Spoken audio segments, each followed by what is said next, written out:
एक बार फिर आपका स्वागत है। आगे बढ़ेंगे। हरियाणा के उप मुख्यमंत्री दुष्यंत चौटाला आज सोनीपत के लघु सचिवालय पहुंचे और करोड़ों रुपए की लागत से बनी 11 सड़कों का उद्घाटन और शिलान्यास किया है। साथ ही करोड़ों की लागत से बनने वाली 5 सड़कों का और एक ब्रिज का शिलान्यास भी उन्होंने किया।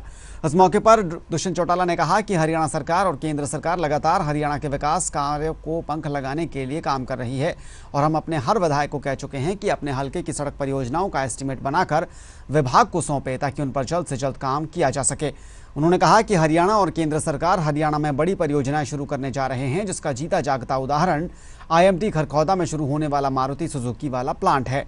यह इस क्षेत्र को नई ऊंचाइयों पर लेकर जाएगा और इस परियोजना का शिलान्यास देश के प्रधानमंत्री नरेंद्र मोदी 28 अगस्त को करेंगे। जो घटना हुई है उसकी प्रॉपर इंक्वायरी हो, मेरा ही नहीं, अगर किसी का भी नाम इस तरह कोई अधिकारी उपयोग करता है तो उसके खिलाफ सख्त एक्शन। सीबीआई की रेड है मनीष सिसोदिया डिप्टी सीएम दिल्ली के घर, उन्होंने स्वागत किया और कहा है कि सरकार अपनी जो ईडी और सीबीआई की रेड सिर्फ उनके घर डाल रही है तो उनके खिलाफ कर रही है। देखो, जो दिल्ली का घटनाक्रम है, जब इनकी एक्साइज पॉलिसी आई थी, ये तो उस दिन से ही क्वेश्चन में है और आज उनने फैसला बदला है। एलजी ने क्या रिकमेंडेशन दी है, केंद्र एजेंसी उस पर क्या इंक्वायरी कर रही है। मैं मानता हूँ एक बारी फैक्ट्स सारे सामने आएंगे, उस पर टिप्पणी करना जब बेहतर होगा, क्योंकि जिस तरह का घटनाक्रम हुआ और हमने देखा कि पीछे दिल्ली के अंदर एक बोतल के साथ एक बोतल भी फ्री दी जा रही थी, तो उसके अंदर गड़बड़ तो थी।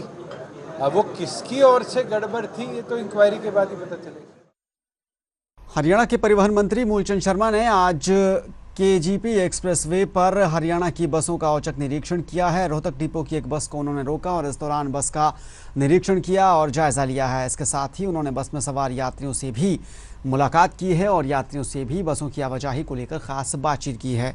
चंडीगढ़ से फरीदाबाद जाते वक्त परिवहन मंत्री ने केजीपी से गुजर रही हरियाणा रोडवेज की रोहतक की बस को रुकवाया। यात्रियों से रोडवेज के चालक और परिचालक के व्यवहार के बारे में मूलचंद शर्मा ने इस दौरान जानकारी ली। बस में यात्री पूरे होने और सभी पर टिकट पाए जाने के बाद इस बस को हालांकि आगे अपने रूट पर भेज दिया गया।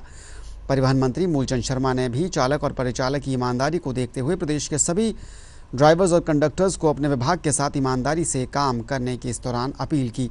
उन्होंने कहा कि आज प्रदेश में रोडवेज का बेड़ा मजबूत हुआ है और लगातार रोडवेज को बेहतर बनाने की सरकार कोशिश कर रही है। अगली खबर का रुख करेंगे। दिल्ली में डिप्टी सीएम मनीष सिसोदिया के आवास पर सीबीआई की छापेमारी को लेकर बयानबाजी का दौर जारी है। बीजेपी जहां दिल्ली की सरकार और आम आदमी पार्टी पर हमला बोलने में जुटी है, तो वहीं हरियाणा बीजेपी के नेता भी इस मामले में आम आदमी पार्टी को घेर रहे हैं। बीजेपी नेता सुभाष बराला ने इसे लेकर प्रतिक्रिया दी है। सुभाष बराला ने कहा कि सीबीआई की छापेमारी शराब ठेके में हुई गड़बड़ी के मामले में हुई है, लेकिन सिसोदिया और आम आदमी पार्टी की सरकार शिक्षा और स्वास्थ्य की बात करके इस मुद्दे को भटकाने की कोशिश कर रहे हैं। बराला ने कहा कि आम आदमी पार्टी भ्रष्टाचार में लिप्त पार्टी है और दिल्ली में हुए घोटालों को लेकर आम आदमी पार्टी ने जनता को धोखा देने का काम किया है। मनीष सिसोदिया जी मुद्दे से ध्यान भटकाना चाहते हैं। इसमें शिक्षा का कोई मतलब नहीं है, अन्य कामों का कोई मतलब नहीं है।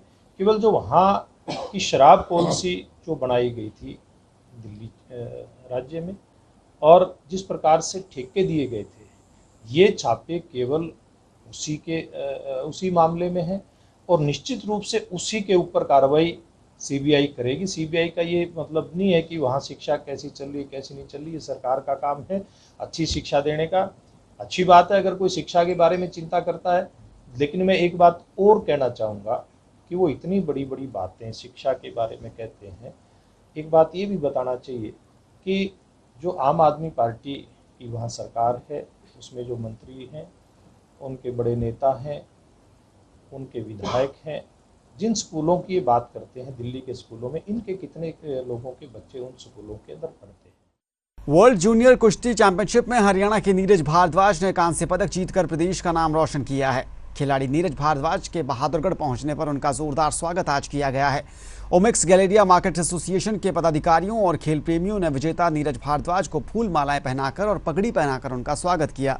हाल ही में बुल्गारिया में जूनियर वर्ल्ड रेसलिंग चैंपियनशिप का आयोजन किया गया था।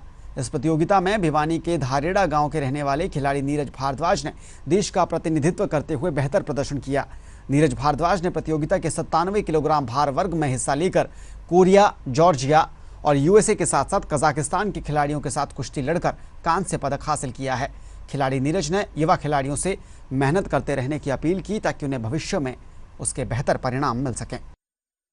वर्ल्ड चैंपियनशिप सोफिया बुल्गारिया में हो रही थी।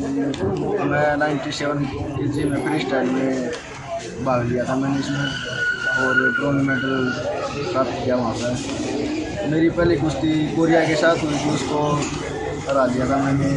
सेमीफाइनल में यूएसए वाले के साथ हार गया था। फिर मेरी थर्ड के लिए हुई थी 2 पहलवानों के साथ, एक था जॉर्जिया का और एक कजाकिस्तान का था शायद, वो उसको मैंने हरा लिया था, तभी ये ब्रॉन्ज मेडल प्राप्त हुआ मुझको।